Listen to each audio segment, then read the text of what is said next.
el título de nuestro estudio bíblico, porque si le diré, no es un sermón, es un estudio bíblico.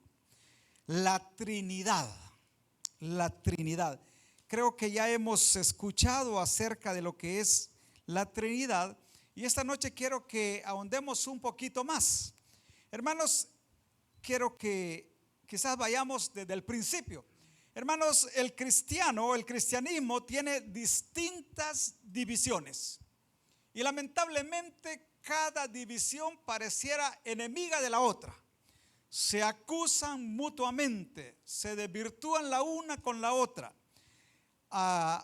Usan las diferentes doctrinas para acusarse de mentirosos, decir que son falsos. Esa iglesia predican mentira, en esa otra también, sobre la mía predican la verdad. Así vive el cristianismo. Hermanos, entre unas de tantas divisiones yo quiero recordarle algo.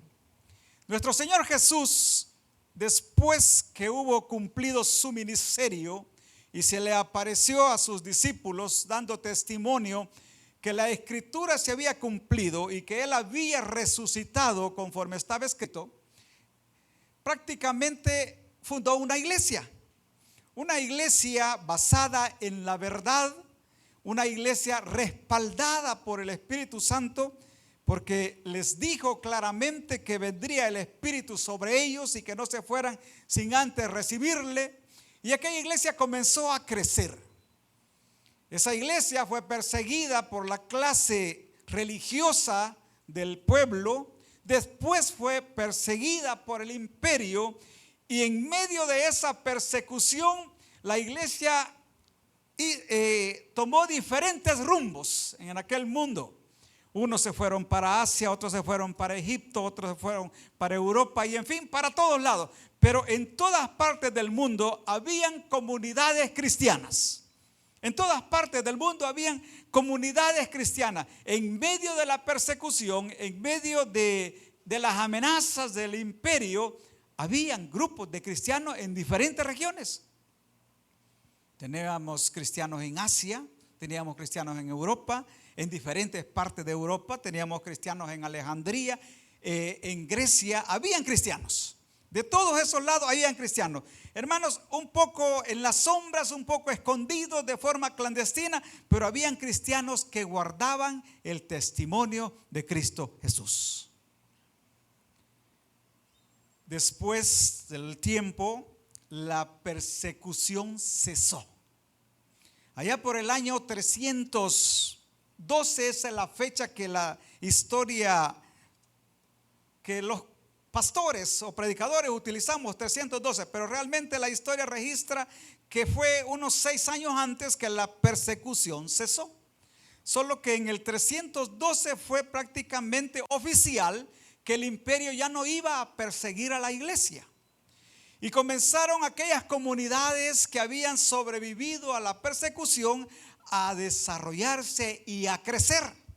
Y conforme iban creciendo, sus diferencias doctrinales iban comenzando a aflorar también. La idea no era que estuvieran divididas. La idea era de que la fe los mantuviera unidos. Pero lo que realmente estaba sucediendo, cuando ya la iglesia dejó de ser perseguida, que cada grupo quería hacer valer su creencia, su forma de interpretar las enseñanzas bíblicas. Y se hace necesario que allá por el año 325 el emperador Constantino convocara a un concilio. Es decir, convocó a todos los líderes de las diferentes comunidades religiosas que habían en el mundo prácticamente dominado por Roma. Convocó a todos los líderes sobrevivientes a las persecuciones, los convocó y se formó lo que se conoce como el Concilio de Nicea. No sé si alguien ha oído hablar. Concilio de Nicea, allá en el año 325 después de Cristo. Hermanos, ojo lo que le voy a decir. Para muchos este concilio de Nicea le dicen concilio ecuménico, y para muchos lo ven como algo negativo, como algo nefasto, porque hablan de concilio ecuménico y que ahí nace la Iglesia Católica. Por lo cual todo lo que ahí se acordó, el mundo cristiano evangélico lo quiere desechar, muchas veces porque así le han instruido. Muchas veces porque no conoce a fondo lo que en verdad pasó. Pero yo quiero decirle esta noche, cuando hablamos de la Trinidad, tenemos que tocar esta parte.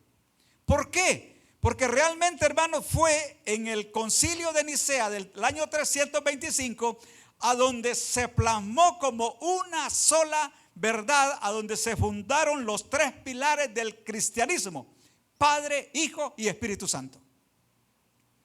Entonces, de ahí muchos dicen: mire, si tu iglesia es trinitaria, tu iglesia no es cristiana, tu iglesia es católica. ¿No se los han dicho alguna vez? ¿Ah? No, le dice, hay una división entre los cristianos evangélicos, hay muchas, pero quiero hablar de los unitarios. ¿Ya saben quiénes son los unitarios? Los de Jesús solo. Amén. Ellos dicen que nosotros, los que creemos en la Trinidad, tenemos una doctrina católica. Y fíjense que vamos a decirle, no están perdidos, es verdad. Pero quiero que vayamos al inicio. Ese concilio a donde se fijaron los tres pilares fundamentales de la fe cristiana, cuando estas personas se reunieron, no tenían la contaminación que ahora tiene la iglesia tradicional. De verdad eran cristianos genuinos.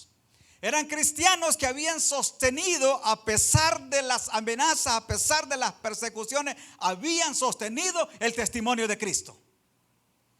Y había una tremenda amenaza para entonces, la más grande entre todas, porque les dije, cada uno había querido hacer valer su forma de entender la palabra. Pero había alguien que se había levantado y que estaba causando no daño a la unidad, porque no existía la unidad tal, sino que daño a la fe en Cristo Jesús. Y se llamaba Arriano. ¿Alguien ha oído hablar de Arriano? ¿No? ¿Solo usted, pastor?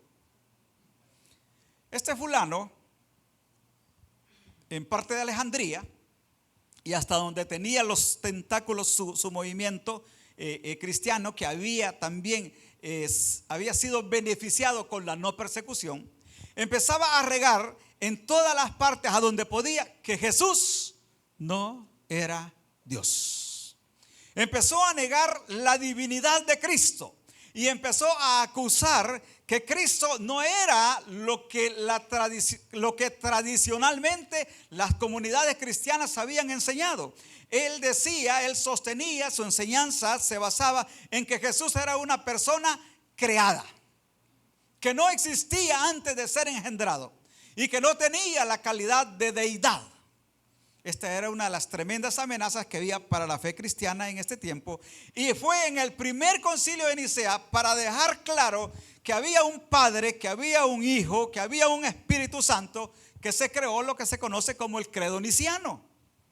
Y quiero que le quede claro, estos cristianos que tomaron, estas personas que representaban las comunidades cristianas, no tienen nada que ver con el catolicismo tradicional que usted y yo conocemos, que andan cargando yesos, que andan cargando vírgenes, que andan haciendo un montón de cosas. No nos equivoquemos, no eran ese tipo de cristianos universales.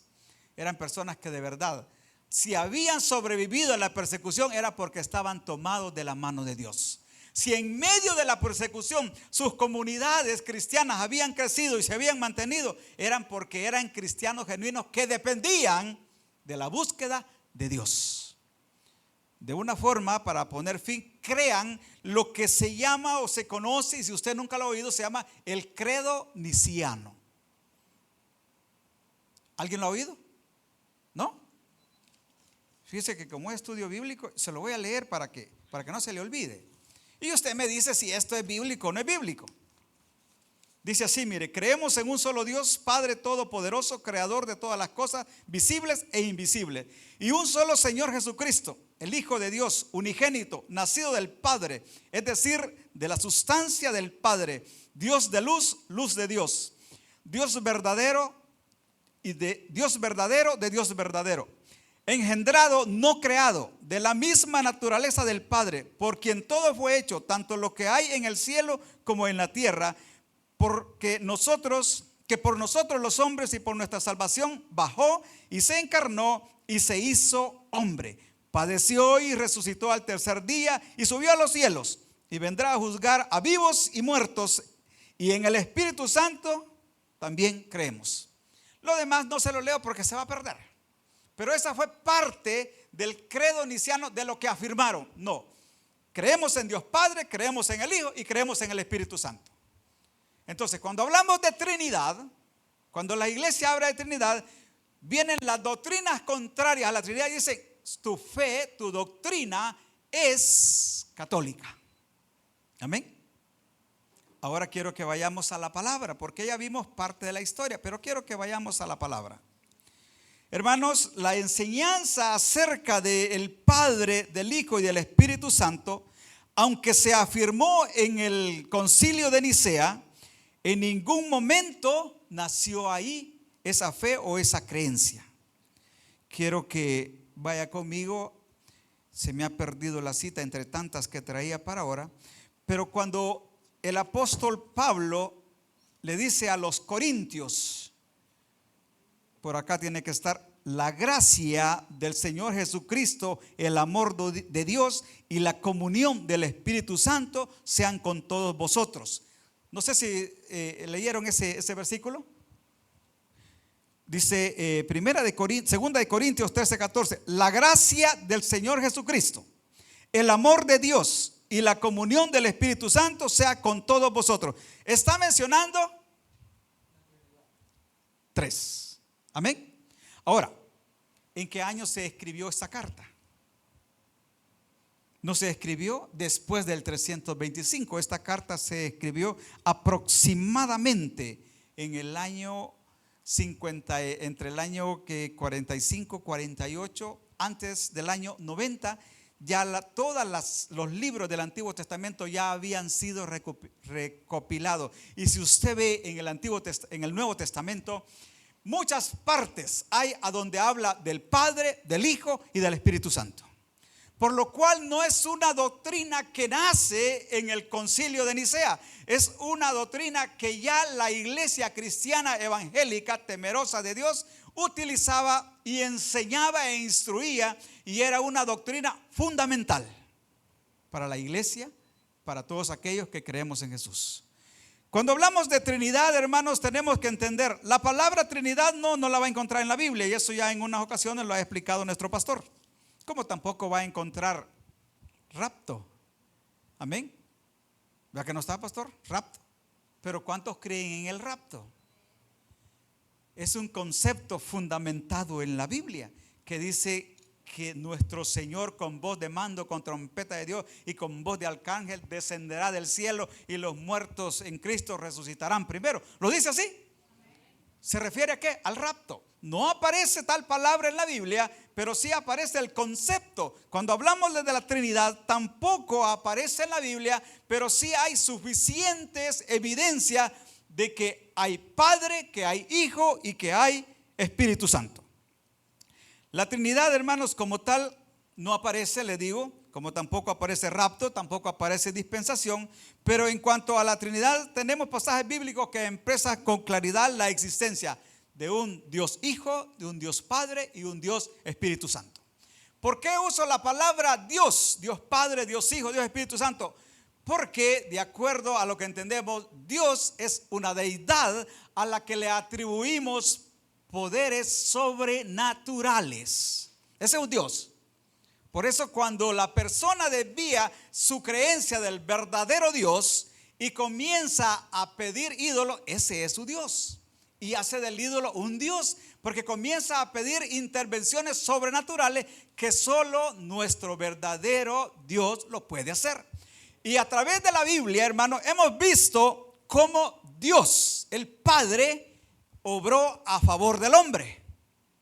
A través de la Biblia hemos visto cómo el Dios Hijo, de manera sobrenatural, obró a favor de los hombres. Y también a través de la Biblia sabemos que el Espíritu Santo, de manera sobrenatural, obra a favor de los hombres. Por eso uso la palabra Dios Padre, Dios Hijo, Dios Espíritu Santo. Porque ¿quién partió el mar? ¿Quién dio poder a Moisés para que partiera el mar? El Padre. Amén. ¿Quién le dijo a Moisés, anda, toma agua de la roca, háblale a la roca? La primera vez le dijo, golpea la roca. La segunda vez le dijo, háblale a la roca. ¿Quién estaba obrando ahí? Era el Padre. Pero cuando vemos en el Nuevo Testamento, nuestro Señor Jesús dice, y viendo a las multitudes tuvo compasión y sanó a todos los que estaban enfermos de ella. ¿Quién obró ahí? El Hijo. Amén. ¿Quién obró ahí? El Hijo. Cuando nuestro Señor Jesús ascendió a los cielos, le dio una orden bien clara a los apóstoles: no se vayan de Jerusalén sin que antes haya venido sobre vosotros la promesa del Espíritu de Dios. Cuando el Espíritu viene, dice que les dio poder para que fueran testigos en todas partes de la tierra. ¿Quién empezó a obrar a favor del hombre ahí? El Espíritu. ¿Quién sigue obrando por el hombre ahorita? El Espíritu. Amén. ¿Quién convence al hombre de pecado? El Espíritu. ¿Por mano de quién hacían, quién les daba, poder a los apóstoles para que hicieran tanto milagro en el nombre de Jesús? Era el Espíritu obrando a través de ellos. Entonces no podemos negar que a través de la historia bíblica ha estado el Padre, el Hijo y el Espíritu Santo. Si usted no quiere, si a usted le hablan de la Trinidad, pues recuerde este pequeño estudio. Porque desde el Génesis hasta el Apocalipsis se nota claramente que hay Padre, que hay Hijo y que hay Espíritu Santo.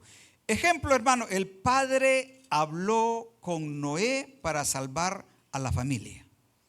El Padre habló con Abraham para formar un pueblo. Habló con Jacob, habló con Isaac, habló con los jueces. Habló con los reyes. ¿Quién hablaba? Era el Padre. Cuando todo esto terminó, vino el tiempo del ministerio del Hijo. Y fue el Padre el que habló del Hijo. Vaya conmigo a Isaías capítulo 9, versículos 6 y 7.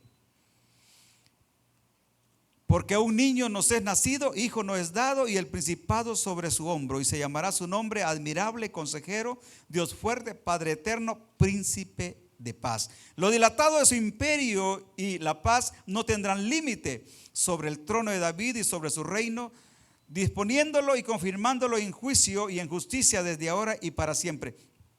¿Quién reveló esta palabra al profeta Isaías? El Padre. Estaba anunciando que iba a enviar a su Hijo con un propósito especial. Era el Padre quien estaba hablando que próximamente vendría a su Hijo. Y en Juan capítulo 3, versículo 16 dice: porque de tal manera amó ¿quién? Dios. ¿Quién Dios? Dios el Padre, que envió a su Hijo unigénito para que todo aquel que en él cree no se pierda, mas tenga vida eterna. Fue Dios quien habló del Hijo, quien nos anunció al Hijo y nos envió al Hijo. Entonces no podemos negar la existencia de Dios Padre y la existencia de Dios Hijo. Y fue también el Hijo el que habló del Espíritu Santo. Mire lo que dice Juan capítulo 16, versículo 7. Yo os digo, ¿quién es este yo os digo? Este es Cristo Jesús. Yo os digo, a la verdad os conviene que yo me vaya, porque si no me fuera, el Consolador no vendrá a vosotros. Mas si me fuere, os lo enviaré. Amén. El Padre habla del Hijo y el Hijo habla del Espíritu Santo. ¿Cómo podemos negar que hay tres personas distintas a lo que nosotros llamamos la Trinidad? No es una doctrina católica como lo quieren presentar. Tampoco es una doctrina que nace en el Concilio de Nicea. No, es una doctrina que se afirmó en el Concilio de Nicea, pero es una doctrina con la que nació la iglesia cristiana, la verdadera iglesia que fundó nuestro Señor Jesús. En toda la historia bíblica podemos ver que está el Padre, está el Hijo y está el Espíritu. Mire lo que dice Juan capítulo 16, versículo 13 al 15. Pero cuando venga el Espíritu de verdad, Él os guiará a toda la verdad, porque no hablará de su propia cuenta, sino que hablará todo lo que oyere y os hará saber las cosas que habrán de venir. Y dice, Él me glorificará, porque tomará de lo mío y los hará saber. ¿Quién está hablando? Cristo. ¿De quién está hablando? Del Espíritu. Y ustedes sabemos, usted y yo sabemos, que sin Espíritu Santo no hay cristianismo. ¿Por qué no hay cristianismo? Porque en primer lugar es el Espíritu Santo el que nos despierta nuestra conciencia y nos hace ver nuestra necesidad de arrepentirnos. Es el Espíritu el que nos convence de que somos pecadores, que somos indignos y tenemos que buscar el arrepentimiento y el perdón de nuestro Señor. Es el Espíritu en que en este tiempo está obrando. Y allá en Hechos capítulo 1 versículo 4, ya lo conocemos todo, y estando juntos le mandó que no se fuesen de Jerusalén, sino que esperasen la promesa del Padre, la cual les dijo, oístes de mí. Y hermanos, así como el Hijo fue anunciado por los profetas, quiero decirle algo, también la presencia, la venida del Espíritu Santo también fue anunciado por los profetas. Entre los profetas menores hay uno que le dicen, fíjese bien ¿cómo se llama el calificativo? Se lo pusieron los pentecostales, por eso le dicen el profeta pentecostal. Es el profeta Joel. Vaya conmigo a Joel capítulo 2 versículo de 28 al 32. Dice, y después de esto derramaré mi espíritu sobre toda carne, y profetizarán vuestros hijos y vuestras hijas, y vuestros ancianos soñarán sueños, y vuestros jóvenes verán visiones. También sobre los siervos y sobre las siervas derramaré mi espíritu en aquellos días. Así como fue anunciado el Hijo, también la venida del Espíritu Santo ya había sido anunciada mucho tiempo antes. El Padre siempre ha tenido a bien hacer saber a los hombres los planes que tiene para futuro. Dijo que iba a enviar al Hijo, envió al Hijo. El Hijo dijo que iba a enviar al Espíritu, envió al Espíritu, y está con nosotros todos los días hasta el fin del mundo. Hermanos, no nos olvidemos y no nos dejemos mover de nuestra forma de pensar. Si usted ha creído que hay Dios Padre, Dios Hijo, Dios Espíritu Santo, no está equivocado. A través de la palabra se puede demostrar y se puede comprobar que realmente Dios Padre obró en un tiempo, después vino el ministerio del Hijo y ahora está el ministerio del Espíritu Santo de Dios. Y dice, y derramaré en los postreros días de mi espíritu sobre toda carne. Y aún inclusive termina diciendo, sobre los siervos y las siervas. Amén. O sea, iba a derramar el Espíritu sobre el amo, hablando contextualmente de la Biblia, sobre los amos, sobre los prominentes en la familia, pero aún también sobre los siervos y sobre las siervas. ¿Sabe qué significa? No iba a haber acepción de personas. Y eso que no se le olvide, todos ante Dios somos iguales. Y en todos y para todos es la presencia del Espíritu Santo de Dios. No se nos olvide, sí hay Padre, sí hay Hijo y sí hay Espíritu Santo, aunque muchos quieran negarlo y quieran creer que no es una doctrina bíblica, sí es una doctrina bíblica. Le voy a invitar que cierre sus ojos. Padre, gracias te damos, Señor, por este breve estudio. Gracias, mi Dios, porque tú nos has hecho entender que sí hay un Dios Padre, un Dios Hijo y un Dios Espíritu, y que a través de la palabra en su determinado tiempo han obrado a favor de los hombres. Sabemos, Cristo Jesús, que tú te entregaste por nosotros para pagar un precio que nosotros no podíamos pagar, pero que al ascender no nos dejaste solos. Enviaste a tu Espíritu Santo como promesa que estaría con nosotros todos los días hasta el fin del mundo. Yo te ruego, oh Dios eterno, que permitas que tu Espíritu Santo pueda iluminar nuestras vidas y nuestros corazones y poder comprender, Señor, que no podemos depender de nosotros mismos, que necesitamos continuamente esa presencia de tu Espíritu Santo en nuestras vidas. Esa misma presencia, Señor, que se manifestó en los primeros días de la iglesia, mediante el cual los primeros cristianos, los discípulos y apóstoles eran respaldados en todo lugar. Aún, Señor, seguimos necesitándolo. Te lo ruego, oh Dios eterno, que la presencia de tu Espíritu pueda ser sensible en cada vida y en cada corazón. Gracias, Padre, gracias, Dios eterno, gracias, Cristo Jesús. Entre los que estamos hay alguien que aún no ha hecho al Señor Jesús el Salvador de su vida. Yo le invito esta noche, no siga arriesgándose, no siga caminando sin Dios. Ríndase a nuestro Señor Jesús, recíbale y sabe, nuestro Señor perdona nuestros pecados y envía a su Espíritu Santo a que haga morada en nosotros.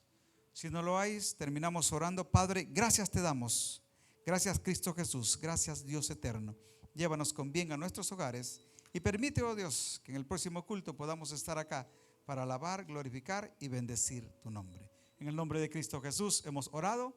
Amén y amén. Que Dios nos bendiga a todos, hermanos. Que Dios nos bendiga.